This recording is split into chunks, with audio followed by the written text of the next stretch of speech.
आंगनबाड़ी कार्यकर्ता, सहायिका और मितानिन बहनों की ओर से आप सबको बहुत बहुत बधाई, शुभकामना। मंच में उपस्थित स्वास्थ्य मंत्री आदरणीय महाराज टी.एस. सिंहदेव जी, महिला बाल विकास मंत्री आदरणीय अनिला भेड़िया जी,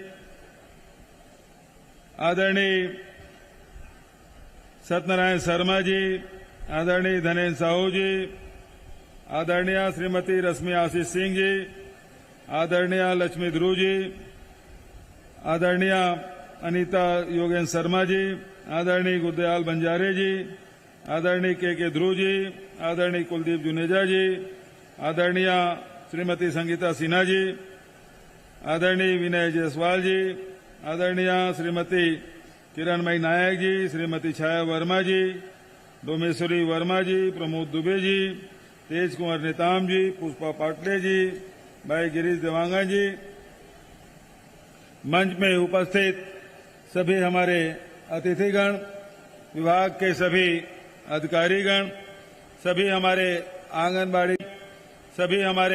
आंगनबाड़ी कार्यकर्ता, सहायिका, मितानिन बहनों को सभी को जय जोहार, नमस्कार। उपस्थित सभी पत्रकार साथियों, इस आभार सम्मेलन में हमारी बहनें जहां भी मिलती थी वो ये कहती थी कि भैया एक कार्यक्रम तो कराइए, हम लोग आपको धन्यवाद देना चाहते हैं। और वो समय आज 2 मई को हम सब इस साइंस कॉलेज के ऐतिहासिक मैदान में हजारों के तादाद में हमारी बहनें आई है। आप तो आभार व्यक्त करने आए हैं, मैं आपका आभार व्यक्त करता हूं। ये पहला अवसर होगा, पहली सभा होगी जिसमें पुरुष लोग अल्पसंख्यक हैं। कुछ पत्रकार मेरे सामने दिख रहे हैं, कुछ अधिकारी दिख रहे हैं, कुछ राजनेता दिख रहे हैं। बच्चा सब हमारी मातृशक्ति यहां उपस्थित है। हम लोग तो 8% में भी नहीं आएंगे लगता है, इतनी अधिक संख्या में आप आए हैं। और जिन शब्दों के साथ हमारे द्रवेश नंदिनी जी, आंगनबाड़ी कार्यकर्ता सुश्री साधना देवांगन जी और आंगनबाड़ी सहायिका आदरणीय नंदिनी यादव जी, मितानिन बहन प्रेम ज्योति बघेल और लक्ष्मी साहू जी ने आप सब की ओर से मंच में जो बात उन्होंने कही है वो दिल को छू जाने वाली बात है। आपने बिना कोई संकोच के, बिना कोई झिझक के जिन परिस्थितियों में काम करती हैं, आपके घर के जो स्थिति है, आर्थिक स्थिति है और किस प्रकार से आप परिवार चलाती हैं, उसके बारे में आपने इस मंच के माध्यम से, जिन शब्दों के माध्यम से अपनी भावनाएं व्यक्त की है, मैं आप सबका अभिनंदन करता हूं। बोलने के लिए तो कुछ बहनें ही आई थी, लेकिन वो भावनाएं आप सबकी थी।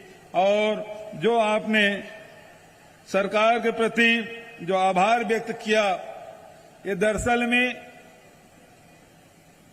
आभार हम लोगों का नहीं है, बल्कि मैं तो आप सबको 3.25 करोड़ जनता की ओर से सभी मितानिन, कार्यकर्ता, सहायिका सबके प्रति आभार व्यक्त करता हूं। क्योंकि जो आप लोग जो काम करते हैं वो काम नहीं है, बल्कि वो मानवता की सेवा है। और सेवा से बड़ा कोई धर्म नहीं। जिस कोरोना काल में डॉक्टर इलाज करने के लिए हिचक रहे थे, हॉस्पिटल में एडमिशन नहीं ले रहे थे, ऐसे समय में हमारे मितानिन, कार्यकर्ता, सहायिका जिस तत्परता से, सेवा भाव से जो आप लोगों ने काम किया है, उसका कोई दूसरा मिसाल नहीं हो सकता। और इसलिए 3.25 करोड़ जनता की ओर से मैं आपका आभार व्यक्त करता हूं। अभी कोरोना काल की जब बात चली, पहले लहर में तो लॉकडाउन था, दूसरा जब लहर आया तो छत्तीसगढ़ जबरदस्त रूप से इसे प्रभावित हुआ। सारे हॉस्पिटल, सरकारी अस्पताल, प्राइवेट हॉस्पिटल सब फुल हो गया था।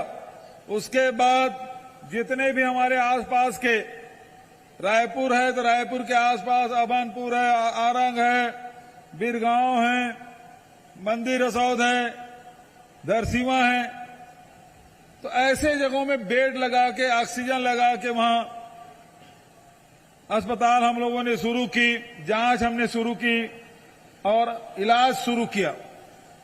उसके बावजूद भी जब नियंत्रण नहीं हो रहा था तो पूरे देश में अकेला छत्तीसगढ़ है जो हमारी सरकार ने निर्णय लिया कि जितने मितानिन बहनें हैं, आंगनबाड़ी कार्यकर्ता है, सहायिका है, सबके हाथ में कोरोना किट पहुंचा दो। सर्दी खांसी हो, जांच करेंगे, रिपोर्ट जब तक के आएगा तब आएगा, लेकिन उसके पहले कोरोना किट हर मितानिन के पर्स में 5 पैकेट हमने रख दिया था। जो भी जिसको सर्दी खांसी है उस पैकेट को दे दीजिए और देखिए कि 8 दिन के भीतर में ऐसा कोरोना कंट्रोल हुआ जिसकी कोई दूसरा उदाहरण और देखने को नहीं मिलता, जो छत्तीसगढ़ में यहां के हमारी बहनों ने कर दिखाया। उस समय भी कोरोना काल में ऐसा कोई वर्ग नहीं है जिससे मैंने बात न की हो। उसमें आंगनबाड़ी कार्यकर्ता है, सहायिका है, मितानिन है, पटवारी है, कोटवार है, पुलिस वाले हैं, व्यापारी हैं, पत्रकार हैं, डॉक्टर हैं, सबसे मैंने बात की थी। और आप लोगों ने जिस साहस के साथ, जिस धैर्य के साथ जो आपने काम किया है उसकी मैं भूरी भूरी प्रशंसा करता हूं, आप सबको बधाई देता हूं। इसीलिए मैंने कहा आपका काम नहीं है, मानवता की सेवा है।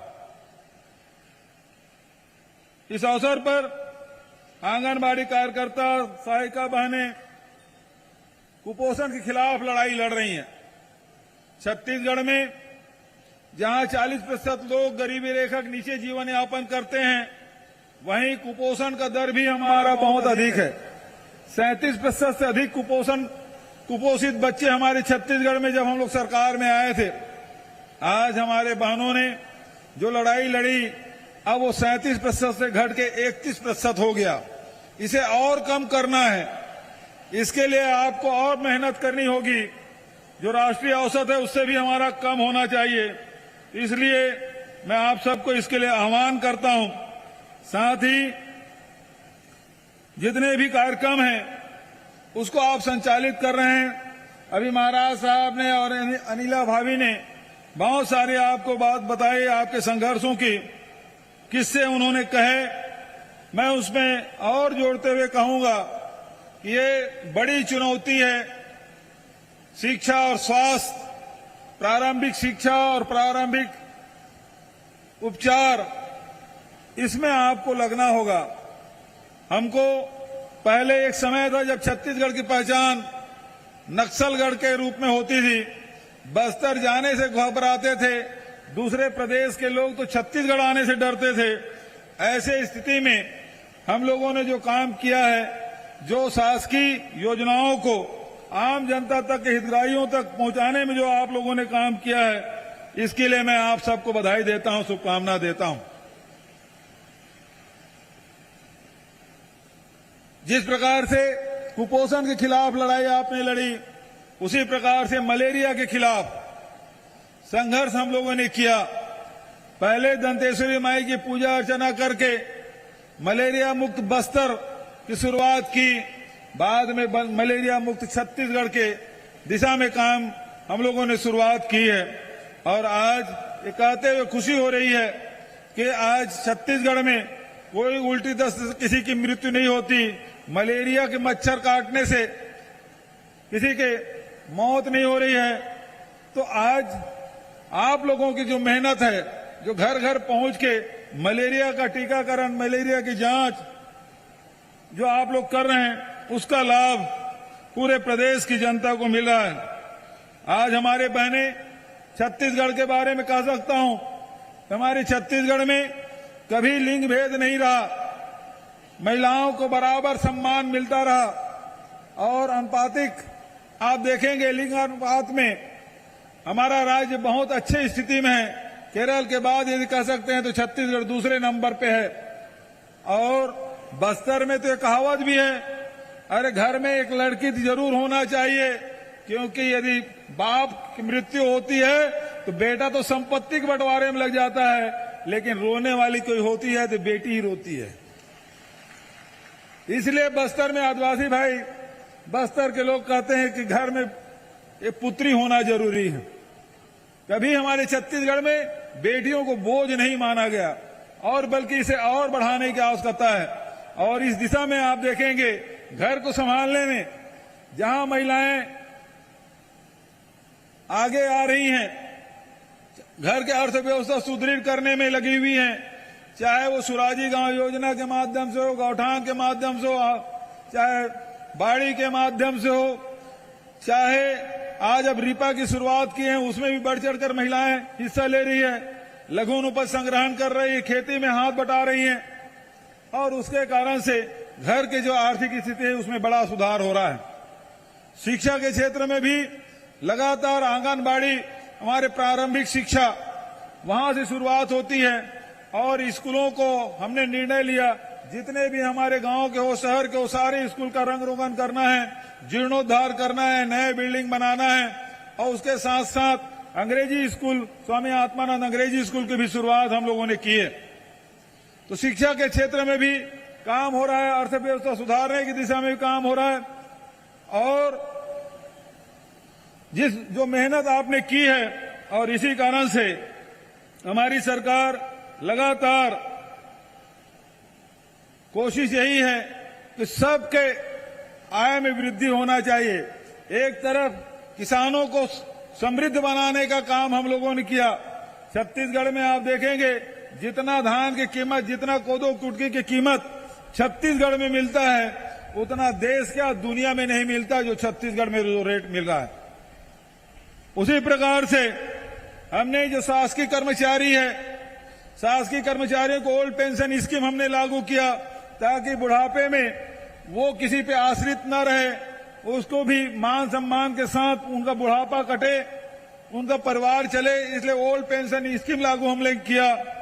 और साथ ही साथ जो श्रमिक भाई हैं, मजदूर हैं, उनको भी 7,000 रुपया सालाना देने का काम हमने शुरुआत की और अभी 30 तारीख को ही हमने 2,500 रुपया हमारे जो बेरोजगार साथी है उसका प्रथम किस्त हमने 30 तारीख को ही उनके खातों में करीब 70,000 हमारे नौजवान साथी हैं, उनके खाते में 16 करोड़ से अधिक की राशि उसके खाते में अंतरित की है। कल मई दिवस था, श्रम दिवस था और कल भी हम लोगों ने इसी पंडाल में जितनी संख्या में आप आए हैं उसी प्रकार से हमारे श्रमिक भाई आए थे, उनके भी सुख सुविधा के लिए हमने बड़े फैसले किए। तो हमारे मजदूर भी प्रसन्न रहे, हमारे शासकीय कर्मचारी अधिकारी भी प्रसन्न रहे, हमारे किसान अन्नदाता प्रसन्न रहे और जो स्वास्थ्य और शिक्षा के क्षेत्र में हमारी बहनें जो काम कर रही हैं उसके सम्मान में भी हम लोगों ने कोई कसर नहीं छोड़ा। और आप सबके हितों को ध्यान में रखते हुए आंगनबाड़ी कार्यकर्ता जो पहले 5,000 रुपये पाते थे उसे 1,500 रुपये पहले वृद्धि की, अब जाके उसको 10,000 रुपया प्रति महीना मानदेय देने का फैसला किया है। उसी प्रकार से मिनी आंगनबाड़ी कार्यकर्ता है उसका 4500 बढ़ा के 7,500 रुपया बढ़ाने का फैसला किया बजट में। आंगनबाड़ी सहायिकाओं को 3250 मिलता था, अब उसे बढ़ा के 5,000 रुपया। और उसके साथ साथ जो हमारी मितानिन बहनें हैं, जितने और भी बहुत सारे जो काम करते हैं जिसके विस्तार के बारे में विस्तार से महाराज साहब ने आपको बता दिया। फिक्स पेमेंट हर महीने मिले, जैसे कि हमारी मितानिन बहनें अपने अनुभव साझा कर रहे थे, हम लोग जो काम करते हैं उसके एवज में जो पैसा मिलता है कभी कभी 3 महीने 4 महीने मिलता है तो परिवार को चलाने में बड़ी कठिनाई होती है। इस बात को ध्यान में रखते हुए हमारी सरकार ने बजट में 2200 रुपया हर महीने मानदेय देने का फैसला किया है। इसी प्रकार से हमारी सरकार ने जब हमारे जो कार्यकर्ता जब सेवानिवृत्त होंगी तो उनको 50,000 रुपया और सहायिकाओं को सेवानिवृत्ति के समय 25,000 रुपया देने का निर्णय लिया है। आज पूरे प्रदेश में 51,849 आंगनबाड़ी केंद्र और मिनी आंगनबाड़ी केंद्र संचालित हैं और 23-24 में शहरी क्षेत्रों में 100 आंगनबाड़ी निर्माण का प्रस्ताव है। बहुत सारी बातें और हैं। कन्या विवाह योजना के बारे में भाभी ने बता दिया, ऋण माफी के बारे में भी बताया। इसके साथ साथ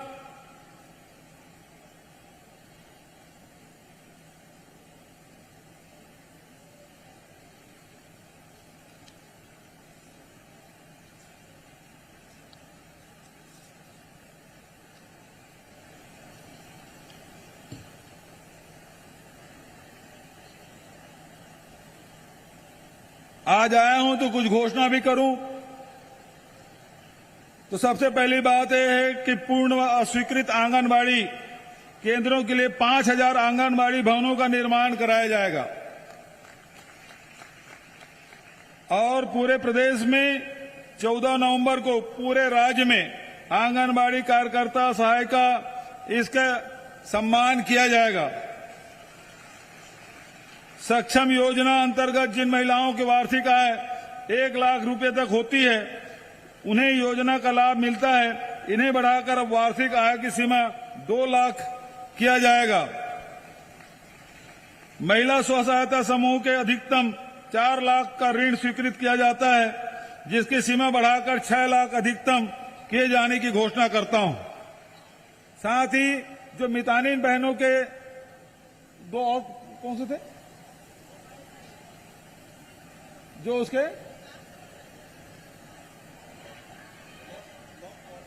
ब्लॉक कोऑर्डिनेटर और दूसरा मास्टर ट्रेनर, इसके बारे में बजट में हम लोग उल्लेख नहीं कर पाए, तो इसके बारे में मैं यही कहना चाहूंगा वो भी निराश न हो।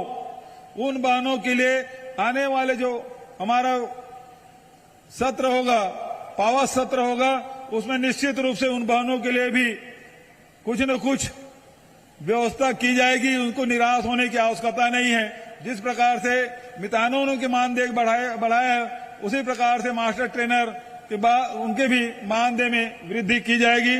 मैं इन्हीं शब्दों के साथ आप सबको, बड़ी संख्या में आप आए, आप लोग आंदोलन कर रहे थे और जैसे बजट में हम लोगों ने घोषणा की तो धरना स्थल दीपावली और होली दोनों एक साथ आप लोगों ने मनाया और हम लोगों को तो वही आप लोगों को जो वीडियो रिकॉर्डिंग है विधानसभा में देखने को मिल गया था और तब से आप इंतजार कर रहे थे कि कब हम लोग आए और आभार व्यक्त करें।